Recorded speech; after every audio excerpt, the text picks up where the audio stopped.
नमस्कार, मैं पूजा प्योर पटना में आपका स्वागत है। आज है 4 अप्रैल दिन शनिवार। चलिए अब बढ़ते हैं अब तक की 25 बड़ी खबरों की ओर विस्तार से। पटना एयरपोर्ट से विदेश यात्रा अब होगी आसान। बिहार पुलिस को 43 करोड़ की लागत से मिलेंगे नए हथियार। जेपी गंगा पथ पर लगाए जाएंगे 1 लाख पौधे। पटना में जल्द होगा एलपीजी शवदाह गृह का निर्माण। आईजीआईसी में गरीबों के त्वरित उपचार के लिए सरकार ने दिया 2 करोड़ का फंड। चलिए अब बढ़ते हैं अब तक की बड़ी खबरों की ओर विस्तार से। पटना एयरपोर्ट से विदेश यात्रा अब होगी आसान।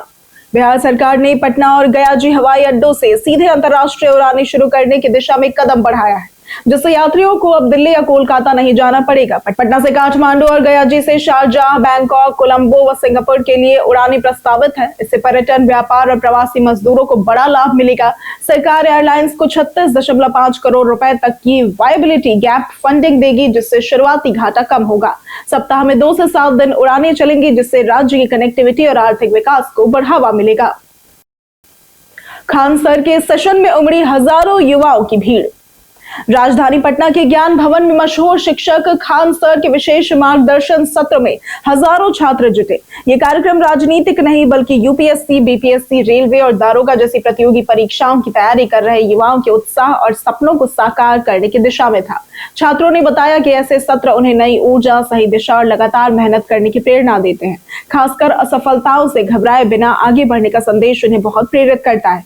कार्यक्रम में छात्रों का जोश और समर्पण यह दर्शाता है कि आज का युवा अपने भविष्य के प्रति गंभीर और मेहनती है। कम खर्च में बेहतर इलाज दे रहे पटना के ये सभी संस्थान। पटना में सरकारी अस्पतालों की भीड़ के बीच कई स्वयंसेवी व धार्मिक संस्थान सस्ती और बेहतर स्वास्थ्य सेवाएं दे रहे हैं। मारवाड़ी हेल्थ सोसाइटी, महावीर मंदिर ट्रस्ट, रामकृष्ण मिशन और रेड क्रॉस सोसाइटी जैसे संस्थानों में 10 से 100 रुपए में ओपीडी, जांच, ऑपरेशन और इमरजेंसी सुविधाएं मिल रही हैं। महावीर कैंसर संस्थान में 25 रुपए में ओपीडी और बच्चों का मुफ्त इलाज होता है। ये संस्थान आधुनिक मिशनों व विशेषज्ञों डॉक्टरों के साथ गरीब व मध्यम वर्ग के मरीजों को बड़ी राहत दे रही है। बिहार पुलिस को 43 करोड़ की लागत से मिलेंगे नए हथियार। बिहार में कानून व्यवस्था मजबूत करने के लिए राज्य सरकार ने पुलिस को आधुनिक हथियारों से लैस करने का फैसला किया है। करीब 43.42 करोड़ रुपए की लागत से नए हथियार और ट्रेनिंग के लिए गोला बारूद खरीदे जाएंगे। इसमें 9 mm सेमी ऑटोमेटिक पिस्टल प्रमुख है, जिनकी आपूर्ति पश्चिम बंगाल की ईशापुर राइफल फैक्ट्री से होगी। पहले चरण में 2500 और दूसरे में 1500 पिस्टल खरीदी जाएंगी, जिन पर लगभग 42.28 करोड़ रुपए खर्च होंगे। इसके साथ ही प्रशिक्षण के लिए 1.20 लाख ब्लैंक गोलियां पुणे और जलगांव के फैक्ट्रियों से मंगाई जाएंगी, जिन पर करीब 1 करोड़ रुपए खर्च होगा। जेपी गंगा पथ पर लगाए जाएंगे 1 लाख पौधे। बिहार सरकार ने राजधानी में हरियाली बढ़ाने के लिए बड़ा लक्ष्य तय किया है। उप मुख्यमंत्री सम्राट चौधरी ने घोषणा की कि जेपी गंगा पथ पर 3 महीनों में 1 लाख पेड़ लगाए जाएंगे। उन्होंने कहा कि विकास कार्यों में कटे पेड़ों की भरपाई पौधारोपण से की जा रही है। राज्य का वन क्षेत्र 6% से बढ़कर 15% हुआ है। राजभूषण चौधरी ने ये कहा कि मानव वन्य जीव संरक्षण कम करने पर जोर दिया जाए। वहीं प्रमोद कुमार ने देशी प्रजातियों के पेड़ लगाने की बात कही। सरकार इको टूरिज्म और नई परियोजनाओं पर भी काम कर रही है। बिहार के सभी 38 जिलों में यूनिसेफ, WHO, UNDP का काम हुआ बंद। बिहार के सभी 38 जिलों में कार्यरत यूनिसेफ, WHO और UNDP ने 31 मार्च के बाद अपना काम बंद कर दिया और कॉन्ट्रैक्ट बढ़ाने से इनकार कर दिया। इससे 706 कर्मचारी बेरोजगार हो गए। इन संगठनों के हटने से राज्य में नियमित और विशेष टीकाकरण कार्यक्रम, प्रशिक्षण, निगरानी और प्रबंधन प्रभावित हुआ है। 2005 से संचालित यह व्यवस्था 2021 से NHM के साथ चल रही थी। हालांकि अधिकारियों के अनुसार तत्काल बड़ा असर नहीं पड़ा है और कार्यों को वैकल्पिक एजेंसियों से कराया जा रहा है। फिर भी स्वास्थ्य सेवाओं पर दीर्घकालिक असर की आशंका बनी हुई है। पटना में जल्द होगा एलपीजी शवदाह गृह का निर्माण। पटना में अंत्येष्टि सेवाओं को आधुनिक और पर्यावरण अनुकूल बनाने की दिशा में दीघा घाट पर बिहार का पहला एलपीजी आधारित शवदाह गृह बनाया जाएगा। इसके लिए नगर निगम और ईशा आउटरीच के बीच करार हुआ है। 2.11 एकड़ भूमि 33 वर्षों के लिए सांकेतिक लीज पर दी गई है। परियोजना के तहत 4 एलपीजी फर्नेस, प्रतीक्षालय, प्रशासनिक भवन और अन्य सुविधाएं विकसित की जाएंगी। पारंपरिक रीति रिवाजों के साथ सीमित लकड़ी उपयोग कर दाह संस्कार किया जाएगा। इससे प्रक्रिया स्वच्छ, तेज और व्यवस्थित बनेगी तथा अन्य शहरों में भी ऐसी व्यवस्था लागू की जाएगी। पीएमसीएच में डेंगू को लेकर बढ़ी सतर्कता। पटना मेडिकल कॉलेज एवं अस्पताल में डेंगू को लेकर सतर्कता बढ़ा दी गई है और 10 बेड का विशेष वार्ड भी तैयार किया गया है। फिलहाल हर सप्ताह 3 से 4 डेंगू मरीज मिल रहे हैं, लेकिन कोई गंभीर मामला सामने नहीं आया है। डॉक्टर राजीव कुमार सिंह के अनुसार मौसम बदलाव और मच्छरों की बढ़ती संख्या से मामलों में वृद्धि की आशंका है। डेंगू के प्रमुख लक्षण तेज बुखार, सिर दर्द, शरीर दर्द, उल्टी और लाल चकत्ते हैं। 3 दिन से अधिक बुखार या प्लेटलेट्स कम होने पर जांच जरूरी है। बचाव के लिए साफ सफाई, पानी जमा न होने देना और मच्छरदानी का उपयोग करना जरूरी है। एनएमसीएच में एमबीबीएस सीट बढ़ाने को लेकर भेजा गया प्रस्ताव।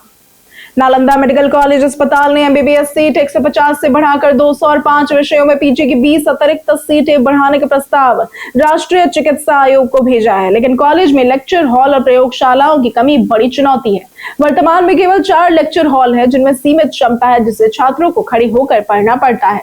प्राचार्य डॉक्टर उषा कुमारी ने नए लेक्चर हॉल, लैब और भवन निर्माण की जरूरत बताई है। सुविधाएं बढ़ाई गई है, पर बढ़ती छात्र संख्या के अनुसार संसाधन अभी भी अपर्याप्त है।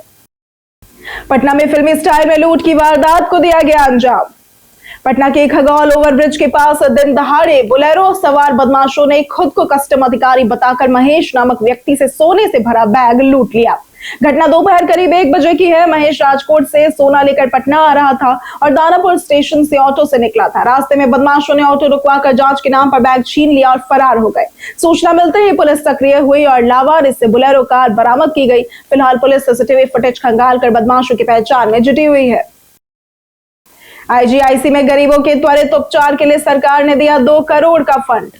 Indira Gandhi institute of cardiology में गरीब हृदय रोगियों के इलाज को तेज और सुलभ बनाने के लिए राज्य सरकार ने 2 करोड़ रुपए का रिवॉल्विंग फंड दिया है। अब मरीजों को बाईपास सर्जरी या एंजियोप्लास्टी के लिए आर्थिक स्वीकृति का इंतजार नहीं करना होगा। डॉक्टर की सिफारिश पर निदेशक तुरंत इलाज शुरू कर सकेंगे और बाद में योजनाओं से खर्च समायोजित होगा। आयुष्मान भारत और मुख्यमंत्री चिकित्सा अनुदान योजना के तहत हजारों मरीजों को लाभ मिला है। इस पहल से समय पर इलाज संभव होगा, जिससे जटिलताओं और मृत्यु दर में कमी आएगी। अब एआई से मॉनिटर होगी ग्रामीण स्वास्थ्य व्यवस्था। बिहार सरकार ने ग्रामीण स्वास्थ्य सेवाओं को मजबूत करने के लिए नई पहल शुरू की है, जिसमें आशा कार्यकर्ता और जीविका दीदियों को विशेष प्रशिक्षण दिया जाएगा। अब वे गांव-गांव जाकर बीमारियों के शुरुआती लक्षण पहचानेंगे और मरीजों को समय पर इलाज के लिए प्रेरित करेंगे। हीट वेव और मौसमी बीमारियों पर खास ध्यान दिया जाएगा। योजना में एआई आधारित डिजिटल सिस्टम से डेटा मॉनिटरिंग होगी, जिससे बीमारियों के फैलाव का समय रहते पता चल सकेगा। हर पंचायत का हेल्थ डेटाबेस तैयार होगा और ये पहल स्वास्थ्य सेवाओं को सुलभ, प्रभावी और समयबद्ध बनाकर ग्रामीण इलाकों में बेहतर चिकित्सा सुविधा सुनिश्चित करेगी। 6 से 8 अप्रैल तक पूरे राज्य के मौसम में होगा बदलाव। बिहार में अगले 4 दिनों तक आंधी और बारिश की चेतावनी जारी की गई है। रविवार को औरंगाबाद, बांका, भभुआ, गया, जमुई, नवादा और रोहतास में हल्की बारिश संभव है, जबकि 6 से 8 अप्रैल तक पूरे राज्य में आंधी बारिश के आसार है। इससे तापमान में गिरावट आएगी। पटना में रविवार को बादल और मंगलवार को तेज हवा के साथ बारिश का ऑरेंज अलर्ट जारी किया गया है। भागलपुर में पहले उमस, फिर बारिश और तेज हवा चलेगी। गया में भी पश्चिमी विक्षोभ के कारण मौसम बदलेगा और 7 से 8 अप्रैल को गरज व बारिश की संभावना है। फर्जी वकील गिरोह का पटना में हुआ भांडाफोड़। पटना के शास्त्री नगर थाना क्षेत्र में एक फर्जी वकील द्वारा ठगी का मामला सामने आया है। 3 तारीख को एक पीड़ित ने शिकायत दर्ज कराई कि अथर्व लीगल सर्विसेज से जुड़े व्यक्ति ने कागजात सुधार के नाम पर पैसे मांगे, दस्तावेज लौटाने की मांग पर मारपीट की। पुलिस जांच में आरोपी के पास से 39 नकली सरकारी मोहरे बरामद हुई, जिनसे फर्जी दस्तावेज बनाए जाते थे। मुख्य आरोपी सहित 3 लोगों को गिरफ्तार किया गया है। एफएसएल की मदद से जांच जारी है। पुलिस ने लोगों से सतर्क रहने और किसी भी कानूनी सेवा से पहले सत्यापन करने की अपील की है। बच्चों को आपदा से निपटना सिखाएगा बिहार। बिहार सरकार ने राज्य के 80,000 सरकारी विद्यालयों में मुख्यमंत्री विद्यालय सुरक्षा कार्यक्रम लागू करने का निर्णय लिया है, जिसका उद्देश्य बच्चों को आग, लू, भूकंप, बाढ़ जैसी आपदाओं से निपटने के लिए प्रशिक्षित करना है। प्रत्येक विद्यालय में आपदा प्रबंधन समिति बनेगी और बाल प्रेरकों का चयन कर उन्हें विशेष प्रशिक्षण दिया जाएगा। हर शनिवार मॉक ड्रिल आयोजित होगी, जिसमें सुरक्षा अभ्यास कराए जाएंगे। बच्चों को आग से बचाव, स्वच्छता, स्वास्थ्य, सड़क सुरक्षा और अन्य जोखिमों की जानकारी दी जाएगी। ये कार्यक्रम संबंधित शैक्षणिक और आपदा प्रबंधन संस्थाओं के सहयोग से संचालित होगा। नए बिजली कोड से उपभोक्ताओं को मिलेगी राहत। बिहार में लगभग 19 साल बाद बिजली सप्लाई कोड में बड़ा बदलाव प्रस्तावित है। नए बिहार इलेक्ट्रिसिटी सप्लाई कोड 2026 के तहत बिजली विभाग की जवाबदेही तय होगी और सेवाओं में देरी पर अधिकारियों पर रोजाना जुर्माना लगेगा। शहरों में 3 दिन, अन्य शहरी क्षेत्रों में 7 दिन और ग्रामीण इलाकों में 15 दिन में नया कनेक्शन देना अनिवार्य होगा। खराब मीटर को 24 से 72 घंटे में बदलना होगा। स्मार्ट व प्रीपेड मीटर जरूरी होंगे। उपभोक्ताओं को बिल अस्वीकार करने, कनेक्शन सुरक्षित रखने और ट्रांसफार्मर शिफ्ट कराने जैसे नए अधिकार भी दिए जाएंगे। ड्राफ्ट पर 7 अप्रैल तक सुझाव मांगे गए हैं। बीपीएससी में इंटरव्यू पैटर्न में हुआ बड़ा बदलाव। बिहार लोक सेवा आयोग यानी कि बीपीएससी ने अपनी इंटरव्यू प्रक्रिया में बड़ा बदलाव करते हुए अब पैनल में आईएएस और आईपीएस अधिकारियों को शामिल करना अनिवार्य कर दिया है। इससे इंटरव्यू अधिक व्यवहारिक, प्रोफेशनल और यूपीएससी स्तर का हो जाएगा। अब उम्मीदवारों की केवल अकादमिक जानकारी नहीं, बल्कि निर्णय क्षमता, मानसिक मजबूती और वास्तविक प्रशासनिक समझ को भी परखा जाएगा। 70वीं मुख्य परीक्षा से यह बदलाव लागू हो चुका है और इसके साथ ही नेगेटिव मार्किंग, निबंध के बड़े महत्व और वैकल्पिक विषय को क्वालिफाइंग बनाने जैसे सुधार भी किए गए, जिससे चयन प्रक्रिया अधिक पारदर्शी, निष्पक्ष और मेरिट आधारित बनेगी। पटना पर्यटन में आज बात होगी डिनो सिटी की। डिनो सिटी या फिर डायनो सिटी और फन एंड सिटी पटना गया रोड पर स्थित बिहार का पहला डायनासोर थीम वाला वाटर पार्क है, जो दिसंबर 2025 में शुरू हुआ था। ये पार्क बच्चों और वयस्कों के लिए रियलिस्टिक डायनासोर, वाटर स्लाइड्स और एडवेंचर राइड्स का एक अनोखा अनुभव प्रदान करता है। यहाँ जीवित डायनासोर के आकार के डायनासोर हैं जो हिलते डुलते हैं और साउंड इफेक्ट के साथ जुरासिक अनुभव भी देते हैं। पार्क में water park, adventure park, resort और बच्चों के लिए एजुकेशनल टूर जैसी सुविधाएं भी उपलब्ध है। अधिक जानकारी और बुकिंग फन एंड सिटी की वेबसाइट या फेसबुक पेज पर की जा सकती है। ग्रामीण डॉक्टरों को मिलेगा अतिरिक्त प्रोत्साहन वेतन। प्रदेश सरकार ने ग्रामीण और सुदूर क्षेत्रों में सेवा देने वाले डॉक्टरों को अतिरिक्त वेतन देने की योजना शुरू की है। स्वास्थ्य मंत्री मंगल पांडे ने वर्ष 2026-27 के बजट में इसे प्रोत्साहन राशि के रूप में घोषित किया था। इसके तहत डॉक्टरों को 20 से 25% अतिरिक्त वेतन या 15 दिन का अतिरिक्त वेतन दिया जा सकता है। विभाग ने विशेषज्ञों से राय मशविरा शुरू कर दिया है और बजट उपलब्धता के आधार पर अंतिम निर्णय लिया जाएगा। इसका उद्देश्य ग्रामीण क्षेत्रों में डॉक्टरों की उपस्थिति बढ़ाना, सेवा में उत्साह जगाना और विशेषज्ञ चिकित्सकों की उपलब्धता सुनिश्चित करना है। बीते दिन हमारे द्वारा पूछे गए सवाल का जवाब आप लोगों में से बहुत लोगों ने हमारे कमेंट सेक्शन में लिख कर दिया है। जिन्होंने हमारे द्वारा पूछे गए सवाल का जवाब दिया है, उनके नाम है वीरेंद्र कश्यप, अजय राम, ऋषु कुमार, जूली सिंह, मनोज ठाकुर, आशा देवी, प्रवीण शर्मा, राजू भाई, ममता देवी, वेद सिंह, भरत पासवान, शुभम सिंह, रंजीत कुमार, गौतम कुमार, पूजा कुमारी और संगीता देवी। इसी के साथ बढ़ते हैं आज के सवाल की ओर। आज का सवाल है, आपको क्या लगता है स्मार्ट मीटर लगने से सुविधाएं बढ़ी हैं या फिर परेशानी?